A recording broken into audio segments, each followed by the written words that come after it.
चलिए। तो आज अपन एक बहुत ही इम्पोर्टेंट चैप्टर स्टार्ट करने जा रहे हैं, that is profit and gains from business and profession. अगर हम बात करें एग्जाम्स के अंदर तो काफ़ी ज़्यादा वेटेज रखता है ये सीएमए फाइनल के अंदर। इंटर में भी आप इस चैप्टर को पढ़ चुके हो और यहाँ पर फिर से आपको इस चैप्टर को पढ़ना है, लेकिन यहाँ पर थोड़ा सा लेवल एक्स्ट्रा होगा। काफ़ी कुछ सेम है और कुछ लेवल एक्स्ट्रा होगा। ये एक ऐसा चैप्टर है जो आगे के चैप्टर्स में भी काम आने वाला है। अगर हमको ये नहीं आता तो अपन आगे के चैप्टर भी नहीं सीख पाएंगे।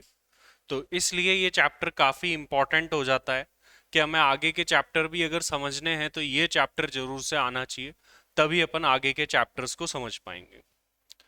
देखिए, पीजीबीपी जो चैप्टर है वो अपने 5 हेड से इनकम टैक्स के अंदर पहला हेड है सैलरी, दूसरा है हाउस प्रॉपर्टी, तीसरा है पीजीबीपी, चौथा है कैपिटल गेन और पांचवा है अदर सोर्सेस।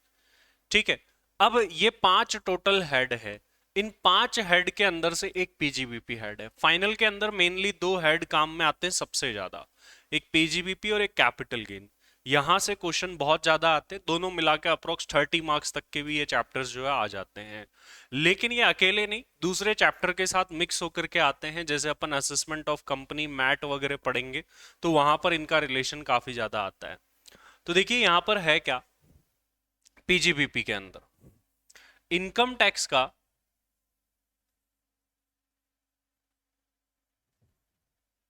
सेक्शन 28 से लेकर के 44D इसके साथ में डील करता है। 28 से लेकर के 44D जो है वो पीजीबीपी के साथ डील करता है। अच्छा, ऑनलाइन वालों को भाई आवाज आवाज आ रही है ना सही से? कई बार उनको पता भी नहीं चलता। ठीक है। तो अपन सबसे पहले तो ये देखने वाले हैं कि आखिर अपन इस हेड को पढ़ते क्यों है, क्या रीजन है, क्या इसका बेसिक कंसेप्ट होने वाला है। उसके बाद में इसके सेक्शंस पर जाएंगे। इसका जो पहला सेक्शन है 28, वो इसका चार्जिंग सेक्शन होता है। अभी देखिए, इस हेड को पढ़ने की जरूरत क्यों पड़ती है। अगर हम बात करें, लेट से कि कोई बिजनेस है एक, ये एक बिजनेस है,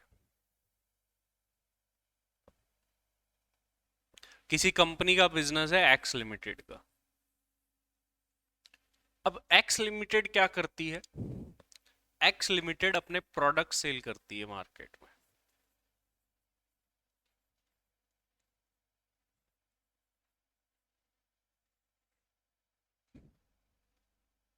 ये है कस्टमर।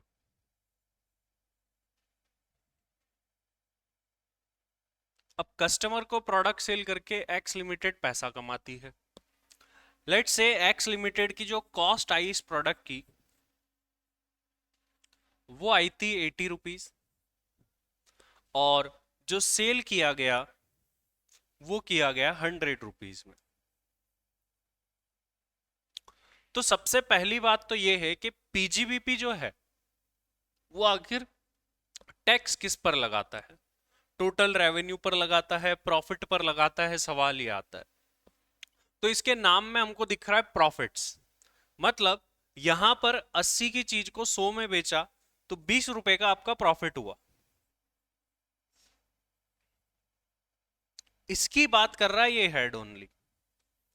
मतलब आपके टोटल रेवेन्यू में से आपके खर्चे हट जाने चाहिए, उसके बाद में जो बचता है उसी के ऊपर टैक्स लगाने की बात जो है ये पर्टिकुलर हेड करता है। तो इस बात का आप ध्यान रखिएगा कि ये हेड ओनली प्रॉफिट्स के बारे में बात करता है। ठीक है। ये रेवेन्यू में से खर्चे घटा दो, उसके बाद जो बचता है उस प्रॉफिट के ऊपर टैक्स लगाने की बात करता है। अब होता क्या है कि ये जो प्रॉफिट है, ये तो अभी नॉर्मल सा हमको पता चल गया कि ये हमने 100 की चीज में बेचा, 80 की चीज को 20 का प्रॉफिट हुआ। अब ऐसे एक ट्रांजैक्शन नहीं होते, बहुत सारे ट्रांजैक्शंस होते हैं कंपनी के, और बहुत सारा रेवेन्यू भी होता है कंपनी का। अब प्रॉब्लम क्या होती है कि ये जो अपन प्रॉफिट एंड ऑन निकालते हैं एट द एंड, ये सारे प्रॉफिट एंड ऑन निकले हुए होते हैं किसके अकॉर्डिंग? अकाउंटिंग के अकॉर्डिंग। अकाउंटिंग के अकॉर्डिंग अपन प्रॉफिट निकालते हैं, अपने खर्चे ये कॉस्ट वगैरह सब कुछ क्या है, अपन ने कुछ ऐसे भी खर्चे जोड़ दिए होंगे जो कि मान लो एज पर इनकम टैक्स लगता है कि वो खर्चा अभी नहीं जुड़ना चाहिए, तो हम तो क्या करते हैं सारे खर्चे जोड़ देते हैं एज पर अकाउंटिंग जो भी हमको लगता है, और जितने में बेचा वो उसमें से लेस करके प्रॉफिट निकाल देते हैं। तो ये जो प्रॉफिट आया है ये प्रॉफिट है अकाउंटिंग का। बट इनकम टैक्स वाले बोलते हैं कि हम ये अकाउंटिंग के प्रॉफिट 20 रुपए आया, मान लो ये बोल रहा है मैंने 1000 यूनिट बेची सर, तो 20,000 रुपए पर टैक्स दे देता हूं। लेकिन इनकम टैक्स वाले मना कर देंगे, बोलेंगे आपने ये जो प्रॉफिट निकाला है वो प्रॉफिट किसके अकॉर्डिंग निकला हुआ है, वो प्रॉफिट अकाउंटिंग के अकॉर्डिंग निकला हुआ है, इनकम टैक्स के अकॉर्डिंग नहीं निकला हुआ। तो ये अकाउंटिंग के प्रॉफिट को इनकम टैक्स के प्रॉफिट में कन्वर्ट करना पड़ता है।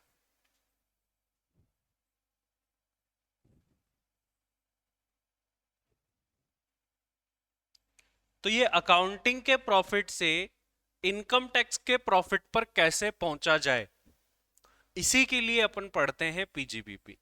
जब हम पीजीबीपी के प्रोविजंस पढ़ लेंगे उसके बाद हम जान पाएंगे कि आखिर ये अकाउंटिंग के अकॉर्डिंग जो प्रॉफिट निकलता है उस प्रॉफिट को हमें कैसे इनकम टैक्स के प्रॉफिट में कन्वर्ट करना है। जो नॉर्मली क्वेश्चन आता है एग्जाम्स में उसमें क्या होता है कि एक कंपनी का या कोई भी एंटिटी फर्म का या इंडिविजुअल का प्रॉफिट दिया हुआ होता है, फिर कुछ ट्रांजेक्शन दिए हुए होते हैं कि ये प्रॉफिट जो निकला है इन ट्रांजेक्शन को एडजस्ट करने के बाद निकला है। अब कुछ ऐसी चीजें हैं, कुछ ऐसे ट्रांजेक्शन है जो एज पर इनकम टैक्स वहां पर नहीं आने चाहिए थे लेकिन फिर भी वो आ चुके हैं, तो उनको हमें ठीक करना होता है। तो ये जस्ट लाइक रिकंसिलेशन है।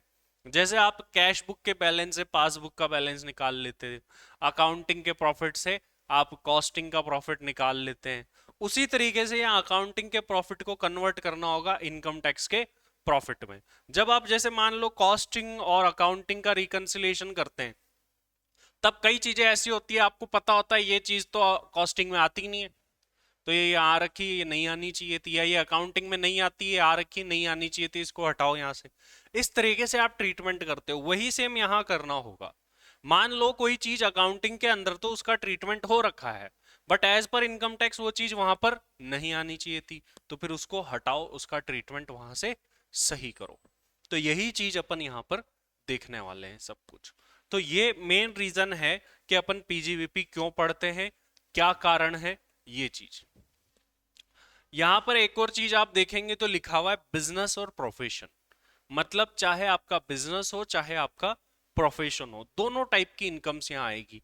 अब यहाँ एक्स लिमिटेड की जगह कोई प्रोफेशनल हो, प्रोफेशनल जैसे मान लो कोई सीएमए है, सीएमए प्रैक्टिस के अंदर है, वो कोई इनकम कमा रहा है अपनी फर्म से, उसकी इनकम कहाँ टैक्सेबल होगी, पीजीबीपी के अंदर टैक्सेबल होगी।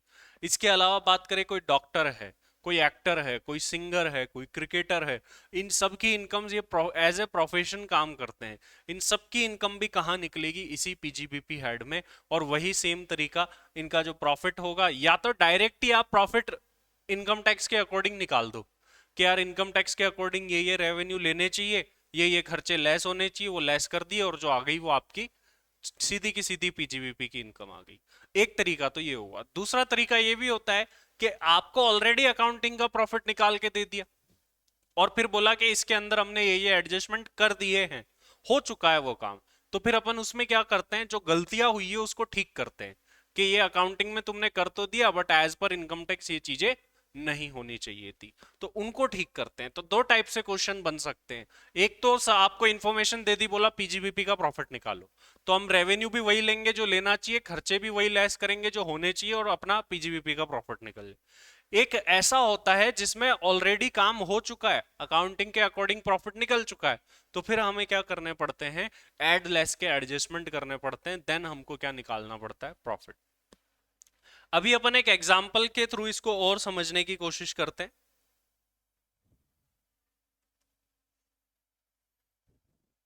एक एग्जांपल अपन यहाँ ले रहे हैं बेसिक सा, जिसके लिए अपन को प्रोविजंस आने की नीड नहीं है, लेकिन उससे हमें और भी बातें क्लियर होगी कि आखिर हम पीजीबीपी में क्या करने वाले हैं।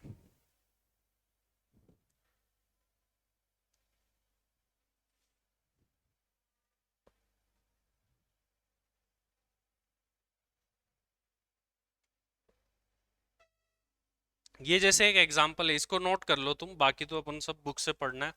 ये एग्जांपल एक्स्ट्रा आप ऐड ऑन कर लो।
तो फटाफट से एडिशनल इंफॉर्मेशन लिखो।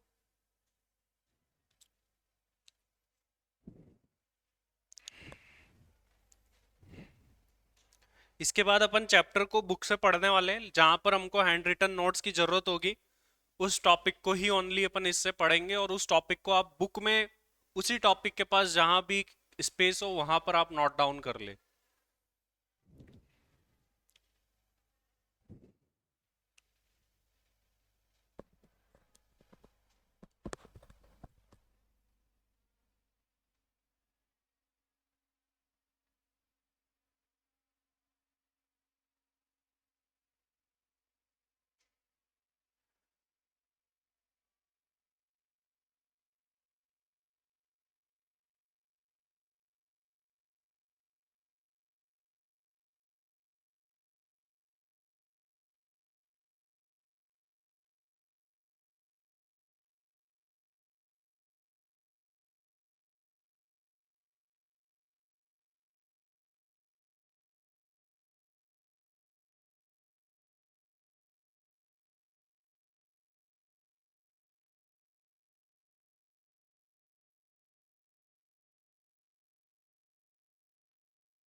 चलो देखो, अब यहाँ पर अपन बेसिक कंसेप्ट सीखने जा रहे हैं। यहाँ पर एक एग्जाम्पल है, देखिए। यहाँ पर अगर हम देखें तो यहाँ पर अपन को एक पी&एल अकाउंट दिया गया है। इस पी&एल अकाउंट के अंदर परचेज दी गई है, रिपेयर एंड मेंटेनेंस दिए गए हैं, जनरल एक्सपेंसेस है, डेप्रिसिएशन भी दिया हुआ है, बिल्डिंग परचेज करिए उसका खर्चा भी यहीं लिख दिया है, नेट प्रॉफिट 5 लाख है, इधर सेल्स लिखी हुई है, क्लोजिंग स्टॉक लिखा हुआ है, और इनकम फ्रॉम हाउस प्रॉपर्टी। अब ये जो प्रॉफिट निकला हुआ है, ये प्रॉफिट अगले ने एज पर इनकम टैक्स नहीं निकाला हुआ। हमें कैसे पता? क्योंकि यहाँ नीचे अभी एडिशनल इंफॉर्मेशन दी गई है कि ऊपर जो हुआ है उसमें ये चीजें नहीं होनी चाहिए थी, या ये चीजें गलत है। तो अब हमें उन्हें ठीक करना पड़ता है। तो देखिए यहां पर अभी तो ये चीजें आपको बताई गई है कि ऐसा नहीं होता है, वैसा नहीं होता है। जब हम इस चैप्टर को पढ़ लेंगे तब हमें खुद ही पता होना चाहिए कि हाँ ये चीज ऊपर नहीं आनी चाहिए थी। तो जब हम प्रोविजन पढ़ेंगे तब पता चलेगा। अभी अपन इसका बेस सीख रहे हैं कि आखिर हमें इसको पढ़ने की नीड क्या है। पहला पॉइंट देखो क्या बोल रहा है। Purchase includes purchase of ₹50,000 in cash which is not allowed under income tax. तो जो परचेज ऊपर अभी अपन ने देखी, उस परचेज के अंदर 50,000 रुपए की परचेज जो है ना, वो कैश में की हुई है। और कैश में जो परचेज की गई है ना, वो आपको अलाउड नहीं है, मतलब आप डेबिट नहीं कर सकते। लेकिन हमने तो कर रखे हैं। तो अब क्या करें? तो 50,000 रुपीज हमने डिडक्ट कर रखे हैं, डेबिट कर रखे हैं, लेकिन नहीं होने चाहिए थे। तो 50,000 रुपए डिडक्ट करने से प्रॉफिट पर क्या इंपैक्ट पड़ता है? प्रॉफिट कम हो जाता है, जबकि वो कम तो नहीं होना चाहिए था। तो उसको ठीक करने के लिए क्या करें? एड बैक कर दो, प्रॉफिट को वापस से बढ़ा दो। तो ये 50,000 रुपए क्या हो जाएंगे? एड बैक हो जाएंगे। अभी तो अपन शॉर्ट में देख रहे हैं, आंसर अलग से देखेंगे। ठीक है, तो ये 50,000 रुपए वापस से प्रॉफिट के अंदर एड बैक कर दिए जाएंगे। नेक्स्ट पॉइंट देखो, बताओ नेक्स्ट पॉइंट में क्या होना चाहिए? नेक्स्ट पॉइंट में क्या होना चाहिए?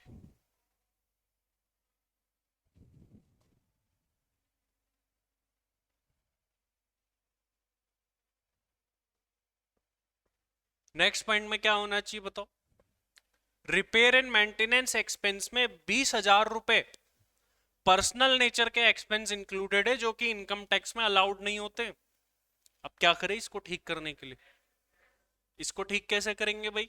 ये 20,000 भी लेस नहीं होने चाहिए थे, लेकिन आपने कर रखे हैं, इसको भी क्या कर देंगे? एड बैक कर देंगे। तो ये 20,000 रुपीज भी क्या हो जाएंगे? वापस से ऐड हो जाएंगे इस प्रॉफिट के अंदर। नेक्स्ट देखो, यहां पर बोला गया depreciation as per income tax 2,50,000। वहीं ऊपर देखें तो डेप्रीशिएशन कितना दिख रहा है? 2 लाख ही दिख रहा है। मतलब हमने जो डेप्रीशिएशन लेस किया है वो 2 लाख का ही किया है, बट हम एज पर इनकम टैक्स 2,50,000 कर सकते थे। तो एक ऑप्शन तो क्या है? 50 और कर लो। दो तो कर ही चुके हो, 50,000 रुपए और लेस कर लो। ठीक है, 2.5 हो जाएंगे। या फिर दूसरा तरीका क्या होता है, जो कि हमेशा आसान रहेगा, जो भी पी&एल में दे रखा है उस डेप्रिसिएशन को ऑलवेज ऐड बैक करो, इनकम टैक्स वाले को ऑलवेज लेस करो। तो भी इंपैक्ट वही आएगा। 2 लाख ऐड हो गए, 2.5 लाख लेस हो गए, तो अल्टीमेटली 50,000 नेट लेस हुए। लेकिन इससे आगे भी कुछ ऐसी चीजें आती है जहां गलती हो सकती है, लेकिन गलती होगी नहीं। और इसमें आपको दिमाग भी नहीं लगाना, फिर अकाउंट्स वाले को ऐड करना है, इनकम टैक्स वाले को ऑलवेज लेस करना है। तो नेट इंपैक्ट क्या आएगा? लेकिन इसका 2.5 लाख लेस होने चाहिए थे, 2 लाख हो रखे हैं। नेट इंपैक्ट अगर देखें तो इस ट्रांजेक्शन से प्रॉफिट कितने से कम होगा? 50,000 रुपए से कम होगा प्रॉफिट, क्योंकि 50,000 रुपए का खर्चा और लेस होगा। नेक्स्ट देखो क्या है। Capital nature expenses not allowed under income tax, इतनी सी लाइन लिखी। अब इससे होगा क्या? क्या हमारे पी&एल में कोई ऐसा खर्चा है जो कि कैपिटल नेचर का है और यहां आ गया है? ये देखो, बिल्डिंग परचेज करी हुई है, ये खर्चा कैपिटल नेचर का है और यहां आ रखा है, बट ये तो अलाउड ही नहीं होता है, लेस नहीं होना चाहिए था। कैसे ठीक करें इसको? इसको क्या कर देना चाहिए? ऐड बैक कर देंगे। तो इस खर्चे को भी अपन क्या कर देंगे? ऐड बैक कर देंगे वापस से। नेक्स्ट देखो क्या बोला गया है, an income of ₹50,000 was not credited to the P&L। एक 50,000 की इनकम थी जो क्रेडिट ही नहीं हुई। अगर वो क्रेडिट होती तो क्या होता, क्रेडिट होने से इनकम बढ़ती और इनकम बढ़ने से प्रॉफिट बढ़ता, लेकिन अब वो क्रेडिट हुई नहीं है तो अब कर देते हैं। तो इसको अगर क्रेडिट करेंगे तो क्रेडिट होने से इनकम प्रॉफिट कम होता है या बढ़ता है, तो इसको हम ऐड करेंगे या लेस करेंगे, ये 50,000 ऐड होगा या लेस होगा प्रॉफिट में। 50,000 की कोई इनकम थी जो कि क्रेडिट नहीं हुई, अब होनी चाहिए थी। अगर क्रेडिट होती तो वो प्रॉफिट पर क्या इंपैक्ट डालती, प्रॉफिट को बढ़ाती, तो बढ़ाना चाहिए, तो ये क्या होगा, ऐड होगा। ठीक है, तो प्रॉफिट बढ़ना चाहिए, ये 50,000 क्रेडिट ना होने की वजह से नहीं बढ़ा था प्रॉफिट, तो प्रॉफिट बढ़ना चाहिए। अब देखिए P&L को चेक कर लेते हैं कि P&L में तो कोई ऐसी चीज नहीं है जो कि पीजीबीपी में नहीं आती है। तो अगर आप यहां देखेंगे तो एक हाउस प्रॉपर्टी हेड की इनकम दिख रही है, इनकम फ्रॉम हाउस प्रॉपर्टी। क्या ये इनकम पीजीबीपी में आती है, P&L में आनी चाहिए, नहीं आनी चाहिए। ये इनकम यहां आ गई है, इसके आने से क्या फर्क पड़ रहा है, प्रॉफिट बढ़ रहा है जबरदस्ती फालतू का, लेकिन वो तो नहीं बढ़ना चाहिए, इसको हटाओ यहां से। इसको यहां से हटाएंगे तो ऐड करें या लेस करें, लेस करेंगे, प्रॉफिट कम करना पड़ेगा, तो इस चीज को अपन क्या करेंगे, यहां से लेस कर देंगे। तो अभी आप लोग फाइनल कैलकुलेशन करके देखो, 5 लाख का कैलकुलेटर पर प्रॉफिट लिखो और फिर उसमें 3 लाख ऐड करो, 3 लाख लेस करो, जीरो इंपैक्ट हो गया मतलब इन दोनों का। तो 3 लाख ऐड, 3 लाख लेस, तो 5 लाख के अंदर इसके बाद में 50,000 ऐड करो, 20,000 ऐड करो, 50,000, 1,20,000 ऐड करो, 50,000 लेस करो, at the end 70,000 net add होंगे किसके अंदर, 5 लाख में। तो 5,70,000 का आपका क्या आना चाहिए, पीजीबीपी का प्रॉफिट आना चाहिए। तो देखो ये 5,70,000 का अपना पीजीबीपी का प्रॉफिट भी दिख रहा है। आप इसका आंसर लिख लीजिए ताकि हमारा बेस क्लियर हो जाए इसके लिए, और कभी भी हम इस चीज को लेकर के कंफ्यूज ना हो। फिर एक नॉर्मल सा कंसेप्ट ऐड लेस का वो और बताने वाला हूं मैं, ताकि आपको ये बेसिक क्लियर हो जाए कि आखिर हम पीजीबीपी क्यों पढ़ते हैं और इससे क्या होता है।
तो इसके साथ में एक कॉमन कंसेप्ट जो बन के आता है कि आखिर हमें ट्रीटमेंट क्या करना है, वो देखिए, उसको भी आप यहीं पर साथ में ऐड ऑन कर लो ये बात को। तो फॉर्मेट एट द एंड ये हो गया, हमको क्या करना होगा कि प्रॉफिट लेना होगा, उसमें जो एक्सपेंसेस डिसअलाउड होते हैं और इनकम क्रेडिट नहीं हुई वो ऐड होंगे, और जो अलाउड एक्सपेंसेस है और लेस नहीं हो रखे हैं तो वो लेस कर दिए जाएंगे, और इनकम गलती से क्रेडिट हो रखी जैसे हाउस प्रॉपर्टी की इनकम थी उसको लेस कर देंगे। तो ये चारों टाइप के ट्रांजेक्शन अभी इस एग्जांपल में हमने ऐड ऑन किए थे, ये चारों टाइप के इफेक्ट हमने डाले थे। जनरली होता क्या है कि आगे एक सेक्शन आएगा 37 जो ये बात बोलता है कि अगर कोई भी खर्चा रेवेन्यू नेचर का है, बिजनेस से रिलेटेड है और लीगल है, आरबीएल को पूरा कर रहा है, तो वो खर्चा अलाउड है। और जो खर्चा कैपिटल नेचर का है और पर्सनल से रिलेट करता है और इलीगल है, सीपीआई है मतलब, तो वो अलाउड नहीं होता है जनरली। तो यहां पर आगे वो सेक्शन आएगा, लेकिन एक जनरल बात ध्यान रख सकते हो, कौन से खर्चे अलाउड होते हैं जो रेवेन्यू नेचर के, बिजनेस से रिलेटेड और लीगल होते हैं, कौन से खर्चे अलाउड नहीं होते जो कैपिटल, पर्सनल नेचर और इलीगल होते हैं। ये एक जनरल सेंस है, आगे जाकर के मतलब आपको कभी किसी एक्सपेंस के बारे में समझ में नहीं आ रहा हो तो आप ये वाले की बात उस पर लगा करके देख लेना, आपको मैक्सिमम चांस है कि पता चल जाएगा कि वो खर्चा अलाउड होगा या नहीं होगा। तो ये फॉर्मेट को ऐड ऑन और कर लीजिए, यहाँ पर अपना बेसिक अंडरस्टैंडिंग पूरी हो जाएगी कि आखिर हम पीजीपीपी पढ़ने क्यों वाले।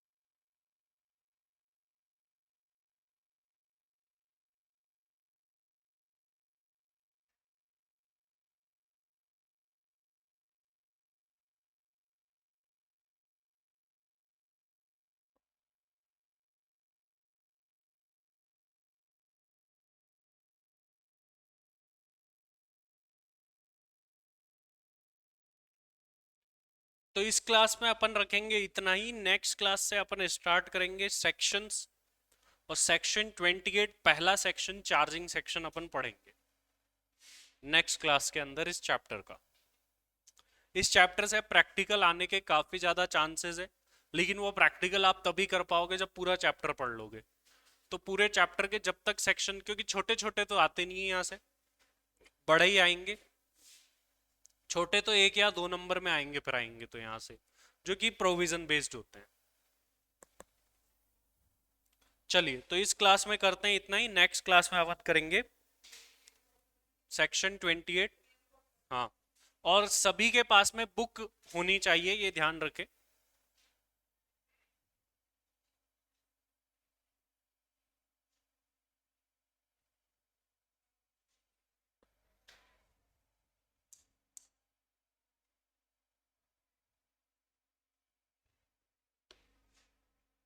चलिए तो आज के लिए इतना ही।